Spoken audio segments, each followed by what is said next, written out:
Mesdames et messieurs, bonsoir et soyez les bienvenus dans cette nouvelle édition de votre journal de 22 heures dont elles sont les principaux faits. La rentrée scolaire 2019 est sur la bonne voie. C'est pourquoi le ministère de l'Éducation poursuit ses rencontres avec les inspecteurs. Également dans l'actualité internationale, le Soudan du Sud relance sa production de pétrole. C'était les sommaires, bienvenue sur Télé Djibouti. Dans le cadre des préparatifs devant marquer la prochaine rentrée scolaire début septembre, le ministre de l'Éducation nationale et de la formation professionnelle, Moustapha Mohamed Mahmoud, poursuit ses rencontres avec les inspecteurs, les chefs d'établissement et aux responsables administratifs de son département. Ces rencontres visent à mieux préparer la rentrée et dégager les priorités à fixer, mais également la voie à suivre. Après ces rencontres avec les responsables des circonscriptions scolaires pour l'enseignement de base et de ces discussions avec les responsables de l'éducation nationale affectés dans les régions, le ministre a réuni ce lundi 27 août les inspecteurs dans chaque discipline.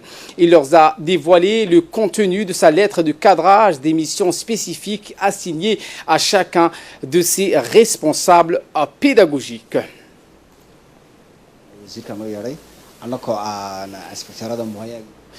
Eh bien, au cours de ces dernières réunions, le ministre a mis l'accent particulier sur la formation continue, a-t-il indiqué, des enseignants. Le conseiller du ministre a indiqué que le suivi et encadrement, mais également les évaluations des enseignants sur le plan pédagogique et administratif seront prises en compte, promouvoir les innovations pédagogiques, la titularisation et l'ensemble des enseignements stagiaires et enfin un taux de 70% de réussite est attendu pour l'examen du baccalauréat 2019 suivant les propos du conseiller du ministre. Toutes les missions qui leur sont assignées sont notées.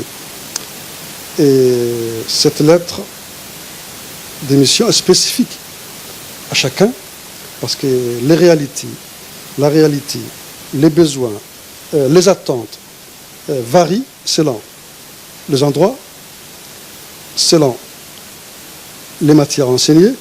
Donc c'est pour cette raison que pour chaque inspecteur, il a décidé d'adresser une lettre d'émission spécifique à lui, ce qui est attendu de lui pour cette année. Et les discussions ont été franches. Le ministre a surtout mis l'accent sur ce qu'on appelle la gestion axée sur les résultats, parce qu'il a exigé à ce que les résultats soient au rendez-vous. Les résultats soient au rendez-vous, et ce, à chaque niveau des responsabilités. À chaque niveau des responsabilités, on attend des résultats. Et les responsables seront, selon les ministres, jugés selon ces résultats. Et les rencontres vont encore continuer avec les chefs d'établissement. Il va également rencontrer les inspecteurs généraux, les gens du CRIPEN, bref, l'ensemble des responsables concernés par l'enseignement sur le terrain. Voilà ce qu'on pouvait dire sur le chapitre de l'éducation et cette réunion tenue par le ministre de l'Éducation nationale et de la formation professionnelle auprès des conseillers en vue de la prochaine rentrée scolaire. Également dans l'actualité de ce 22 heures, le ministère de la Femme et de la Famille poursuit ses efforts visant à aider les femmes à se lancer dans diverses activités rentables pour devenir financièrement autonomes et aider ainsi la famille et leurs conjoints. Des multiples projets sont ainsi mis en place pour aider les femmes à entreprendre et surtout celles qui n'ont pas la chance de poursuivre un cursus scolaire normal. Suivons donc ce reportage sur cette question. Créer des opportunités économiques à travers des projets et activités génératrices de revenus, telle est l'une des grandes priorités du ministère de la Femme et de la Famille pour sortir les femmes et les jeunes filles de la précarité. Ainsi, ce département a établi une base de données des femmes dont les conditions de vie sont difficiles. Partant de ces constats, il a été demandé à ces femmes de présenter des petits projets concrétisés en collaboration avec les partenaires financiers du ministère. Les résultats sont là. En quelques mois, Roria a vu sa condition de vie s'améliorer. En effet, grâce au financement obtenu, elle a pu monter une petite boutique dans la cour de sa maison. Elle y vend des articles demandés quotidiennement par son voisinage. Aujourd'hui, elle arrive même à économiser pour développer son commerce de voisinage. wasaaradda haweenka ayaa nagu kaashatay caynka ilaahay baan ku mahadinaa maalinkii iskariin baan iibin jiray imika alaabta markayna siiyeen maalintii 2500 baan iibshaa 500 waan cunaa 2000 waan urushaa de ilaahay baa iska la mahadda buskudka faantada baastada waan iibshaa daqiiqda sonkorta saliidda nolol fiican baan imika helay wasaaradda haweenka iyo nafdeega ayaan u mahadnaqayaa ilaahay inuu sida nagu garab galo ilaahay iyagana hasiya mahadnaq. Dans le cadre de ces mêmes programmes, Siti, habitante de Wahlidaba, a également bénéficié de mêmes financements. Depuis 3 ans, elle revend des légumes dans un local minuscule. Minuscule certes, mais elle en fait vivre sa famille. L'appui du ministère de la Femme et de la Famille fut pour elle comme un bouffée d'oxygène. C'est d'ailleurs tout l'objectif de ce programme. Un coup de pouce qui fait toute la différence pour la centaine de femmes bénéficiaires. Pour Siti, comme pour toutes les autres femmes, ces programmes destinés aux femmes en situation de précarité doivent être maintenus et développés parce que les changements qu'il apporte dans leur foyer est très significatif.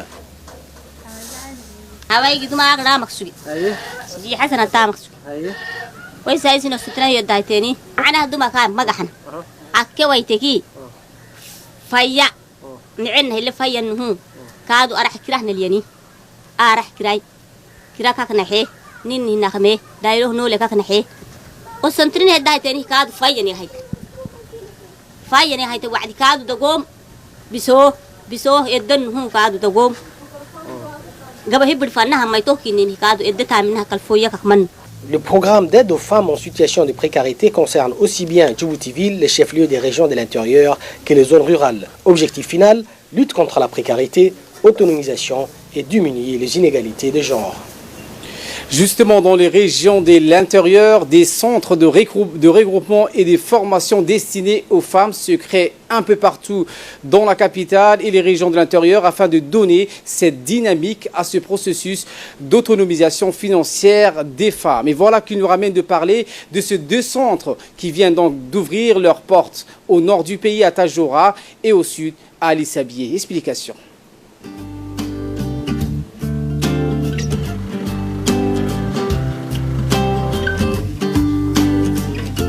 Au même titre que l'égalité, l'autonomisation a une résonance particulière pour le ministère de la Femme et de la Famille, parce que l'autonomisation est au centre de sa politique de promotion et d'égalité des genres.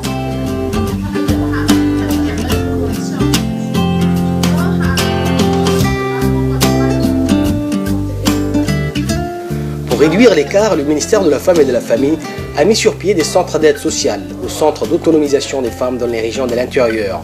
Objectif, donner plus de chances aux femmes afin qu'elles réussissent dans la vie à travers des activités génératrices de revenus et par là même qu'elles tendent à plus d'autonomie.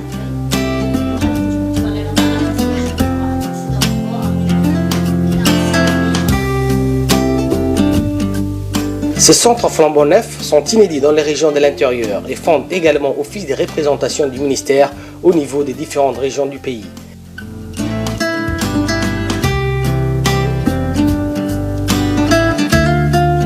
Les centres d'autonomisation proposent ainsi diverses activités comme les formations en entrepreneuriat, en broderie, tissage des perles et des pailles, en couture, mais également des cours d'alphabétisation.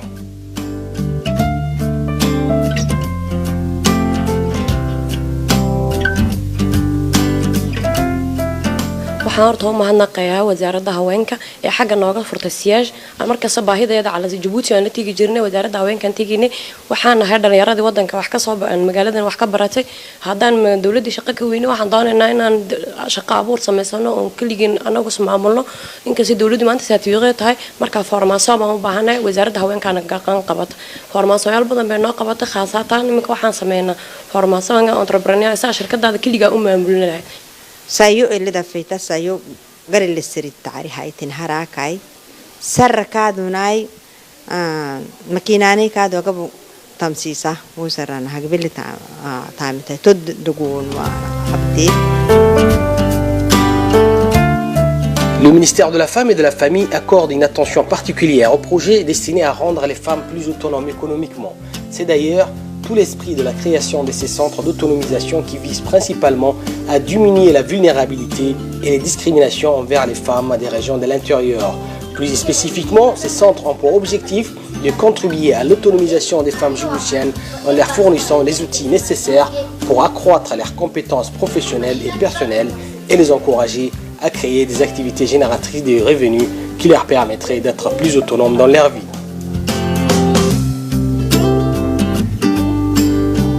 Pour les représentants du ministère de la Femme et de la Famille, c'est une première. Jamais les jeunes filles et les femmes n'ont exprimé pareil engouement face à une structure qui leur soit complètement dédiée.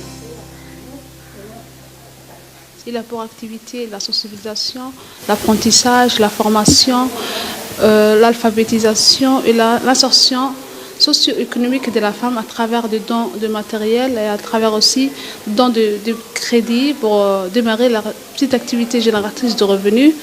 De façon générale, toute activité relevant l'autonomisation de la femme djiboutienne. Depuis la création du centre dans notre région, on constate que les femmes et les jeunes filles se sentent plus autonomes et pensent aussi aux créations de leurs activités. Depuis l'indépendance, c'est Marie Arahayata Mamahkeni Hedegeni Yenini, Usun Kemiga al Mugaïs Heni, Keni Habaheni, Luk Musigundon. Donc, Asakuna, Wana Henarah Eregikeni Heni, Usun Rikexini Madablonu.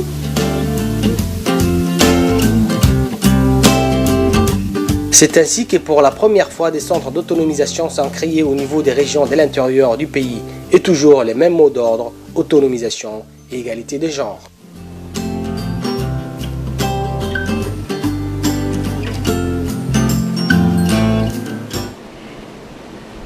Et maintenant, je vous emmène à Assamo, cette petite localité située à environ 120 km au sud de la capitale. Ce petit village riche en élevage et en agriculture, sa population avec ses nomades et semi-nomades est estimée à 500 personnes. En parlant du Grand Bara, on estimait que rien ne peut pousser au Grand Bara, mais toute chose a besoin des efforts et des moyens pour y parvenir à ce fin. Dans ce magazine, nous allons aborder les produits agricoles tels que le palmier dattier qui a été produit à Grand Bara. Les explications dans ce commentaire. Assamo est situé à 27 km de la ville d'Ali Sabié. Le président de la République, Ismaël Omar Guelleh, avait procédé le 25 janvier dernier à Ali Sabié, chef-lieu de la région du même nom, à l'inauguration de la route reliant désormais cette ville à la localité voisine d'Assamo.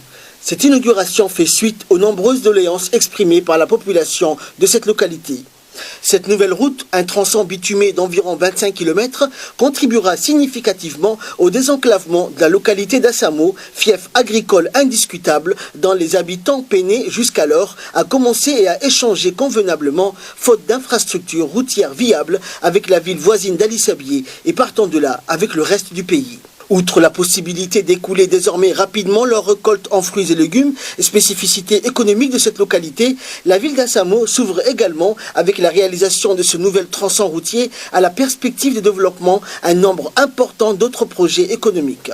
Les objectifs poursuivis à travers les travaux de bitumage de cette route sont d'améliorer l'accès des produits agricoles et pastoraux aux circuits de commercialisation existants tout en assurant la durabilité des investissements de la Banque africaine de développement. Outre la réhabilitation complète de la route, les habitants d'Assamo ont bénéficié de l'octroi de multiples équipements et des travaux de mise en valeur de leur périmètre agricole. Au total, 60 petits périmètres cultivés d'une superficie totale de 60 hectares sont dans ce cas.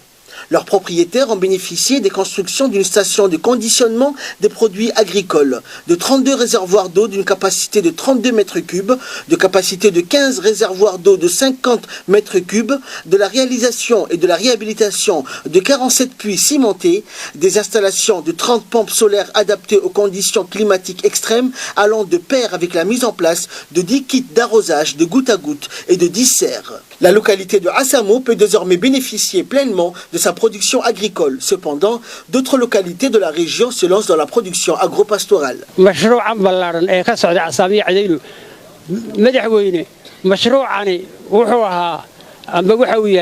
مشروع عاد بلارن وحبارسياي خيرات فربضن وحل سمي بركده وحل سمي عيال شباب لا دسي بهلان waxa lagu beeraa la sameeyay biyo xidhiya la sameeyay si fiican buu socdaa si fiican iyo socdana maro mana dhamaanine xal baar xalkana waxa rajaynaynaa inuu ka dhamaana door rabbi raaho. La localité Assad Diop de Doudou Balala, située aux alentours du Grand Bara, qui abrite des champs vastes qui produisent la plus grande quantité des dattes de plusieurs variétés de notre pays. Le choix de Doudou Balalé n'est pas anodin. Cette localité de la région d'Ali Sabié compte des champs vastes qui produisent la plus grande quantité de dattes de plusieurs variétés destinées au marché local. Un éventail varié de dattes. Les agriculteurs avaient exposé sur place les différentes variétés de leur production de dattes.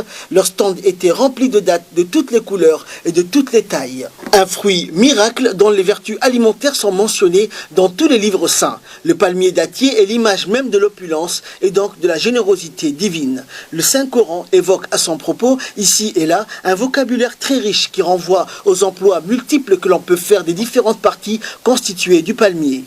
Alhamdulillah, yalla faylada ba'ata, yalla ha faylada ba'ata, ba'ala saku, waysa, tamirani wibului, ahaha, yalli ne kubri semi yalla faylada ba'ata. Lakataya hukumatai waysa, tanah tanifana wifukku hain tahika du faylada ba'ata. Ces produits agricoles, tels que les fruits et légumes et les palmiers, résultent des efforts incontestables du gouvernement djiboutien, notamment du ministère de l'Agriculture et de l'Élevage. Djibouti s'apprête dans un proche avenir à augmenter sa production agricole. Direction Ouéa, où des ouvriers et ingénieurs sont à pied d'œuvre dans cette localité, et ce, dans le cadre des travaux de construction du barrage hydraulique dans cette même localité. Les travaux donc ont commencé il y a une année. Un barrage, une fois achevé, devra permettre à la fois de stocker d'importantes quantités d'eau et d'éviter les crues de l'Oued Ambouli et de stimuler l'agriculture dans cette zone, selon les responsables du projet. Malgré un léger dommage causé par le dernier cyclone Sagar ou la forte crue du début de ce mois, l'ouvrage alors à mi-parcours a démontré sa capacité de résistance et par la même qualité du travail qui mène des hommes sur le terrain. D'une capacité de 12 millions de mètres cubes, ce projet est financé à hauteur de 2 milliards de nos francs par la Turquie. Selon donc nos informations, le barrage s'éroulant de 270 mètres de haut, de près de 40 mètres. Plusieurs inondations comme celle de 94 ou encore de 2004 ont touché donc Djibouti-Ville. Cet ouvrage devrait ainsi permettre de retenir le flux et empêcher de telles catastrophes. Et la ville d'Ali Sabié ne cesse de s'agrandir. Ce n'est un secret pour personne dans cette région du sud du pays et au doux climat. Les constructions vont bon train. Dès la rentrée de la ville, on voit fleurir de nouvelles maisons et des belles villas. On perçoit également de nombreux chantiers de construction et les natifs de la région que le destin a aidé à trouver un travail à Djibouti-Ville se concurrence pour vite bâtir un vrai chez-soi où on envoie la famille y vivre pendant l'été. Avant l'indépendance, la ville était trop petite. La ville se résumait à quelques maisons, était construite aux alentours de la gare et du chemin de fer. Mais aujourd'hui, Ali Sabié a vraiment commencé à s'agrandir après notre accession à l'indépendance nationale. Le besoin de logement se fait sentir de façon donc accrue. Et pour répondre à ces besoins, la préfecture donc a mis en place des programmes de logements sociaux.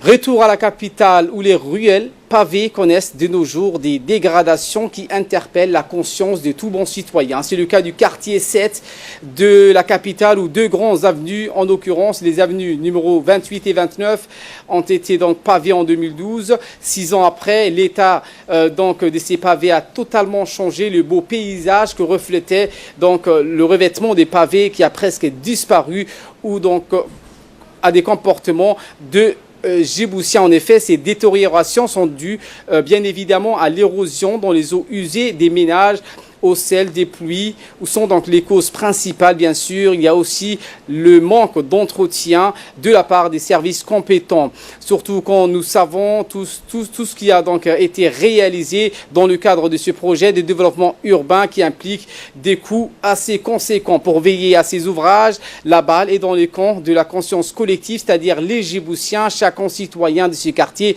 sont responsables et doit faire preuve de civisme. Le service concerné par l'entretien doit aussi agir en conséquence à travers cet entretien régulier.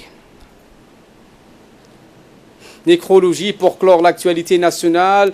Eh bien, cette disparition survenue le samedi de Madame Mouhoubo Ousmane Ouabari, femme du grand artiste djiboutien Mohamed Aden Douxié. Et pour la circonstance, le colonel Mohamed Jama Ali, commandant de la garde républicaine, et l'ensemble des militaires de la garde républicaine adressent également à la famille de la défunte, ses proches, donc les condoléances les plus attristées et l'expression de leur sympathie et compassion. Ils ont indiqué qu'ils prient pour le miséricordieux d'avoir pitié de son âme et l'accueillir dans son paradis. Inna lillahi wa inna ilayhi raji'un. Et de là, nous passons aux nouvelles régionales et à travers le monde avec Ahmed Hamad qui nous a rejoint sur ce plateau. Bonsoir Ahmed. Bonsoir Ali. Et nous commençons avec le Soudan du Sud qui relance sa production de pétrole. Effectivement, le Soudan du Sud a repris donc samedi dernier ses activités de pompage de pétrole brut sur le champ pétrolier de Thomas South, où la production était suspendue depuis 2013, date d'éclatement de la guerre civile donc dans ce pays, a annoncé donc hier le ministre soudanais du pétrole et du gaz Azhari Abdul Qadir. Il a indiqué au cours d'une conférence de presse que le pompage a commencé avec une capacité de production de 20 000 barils de brut par jour, avec donc une capacité précisant que 5 autres champs pétroliers auparavant fermés devraient ouvrir donc d'ici la fin de cette année pour atteindre une capacité de production de 80 000 barils par jour. En tout, Ali, le Soudan du Sud portera sa production à 210 000 barils d'ici la fin de l'année, sachant qu'elle s'élève actuellement à 130 000 barils. Les deux pays, donc le Soudan du Sud et le Soudan, devraient aussi mettre sur pied une force de sécurité conjointe qui aura pour mission de protéger les installations pétrolières contre d'éventuelles nouvelles attaques. Et cette tournée de Theresa May, où Brexit et sécurité sont au cœur de discussions, cette tournée l'effectuera en Afrique. La première ministre, effectivement, Ali britannique Theresa May, débutera donc demain en Afrique du Sud, sa première tournée africaine qui l'amènera également au Nigeria et au Kenya pour des discussions consacrées à la sécurité et dans la perspective du Brexit au commerce. Il s'agira de la première visite d'un premier ministre britannique en Afrique subsaharienne depuis 2013 et de la première au Kenya depuis Margaret Thatcher en 1988, a annoncé aujourd'hui donc Downing Street. Et donc autre thème au menu donc de cette visite de la première ministre, la sécurité. Theresa May devant annoncer un soutien supplémentaire pour lutter contre l'instabilité dans toute la région selon Downing Street toujours. Et demain donc au premier jour de sa tournée dans ces trois pays du Commonwealth, la dirigeante conservatrice prononcera au Cap, en Afrique du Sud, donc, un discours axé sur l'économie. Elle donc s'entretiendra également avec le président Cyril Ramaphosa et rencontrera des jeunes et des chefs d'entreprise du pays, Ali. Et nous terminons avec cette information où l'Organisation des Nations Unies, Ahmed, charge les généraux birmans pour un génocide contre la communauté musulmane Rohingya. L'ONU, effectivement, Ali, ne mâche plus ses mots. L'organisation donc réclame que le commandant en chef de l'armée birmane, Min Aung Hlaing, ainsi que 5 autres hauts gradés soient poursuivis pour génocide à l'encontre de la minorité musulmane Rohingya, notamment dans l'état de Rakhine. Ils doivent faire l'objet d'enquêtes et de poursuites, ajoutent donc les enquêteurs, pour crimes contre l'humanité et crimes de guerre dans les états donc de Rakhine, Kachin et Shan. Et donc le Conseil de sécurité a maintes fois exhorté le pouvoir birman à stopper ses opérations militaires contre les musulmans Rohingyas et à faire revenir les réfugiés sur son territoire en toute sécurité. Mais la Chine, Ali, qui soutient la Birmanie, met des bâtons dans les roues onusiennes. Donc la mission d'enquête recommande désormais de faire appel à la Cour pénale internationale pour juger les 5 accusés donc prénommés, Ali. Merci Ahmed Hamad pour ces explications et merci à vous de nous avoir suivis. Très bon suivi des programmes sur Télé Djibouti.